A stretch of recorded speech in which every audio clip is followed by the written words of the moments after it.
จิตัดไปกินแล้วได้พี่น้องจิไปให้สลัดกินจิตัดเอาต้นนี้มื้อนี้นะโอ้สังเกตเบิ่งว่าอันมันมีอันแนวกินเลยพี่น้องเห็นบ่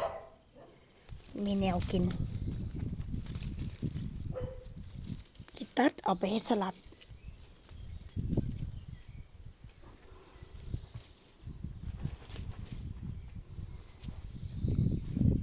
ถ้าหากว่าอาทิตย์หน้านี่เริ่มแก่แล้ว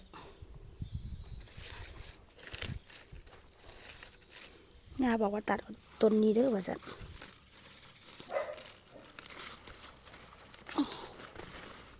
นี่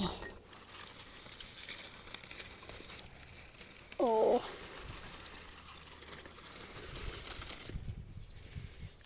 ประเดิมแล้ว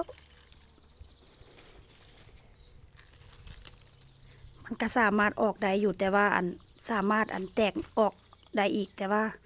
มันบ่มีสลัดพี่น้องไปเมื่อวานนี้ลืมซื้อสลัดมาก็เลยประเดิมต้นแรกแหกหม่านของปีเด้อมื้อนี้เด้อ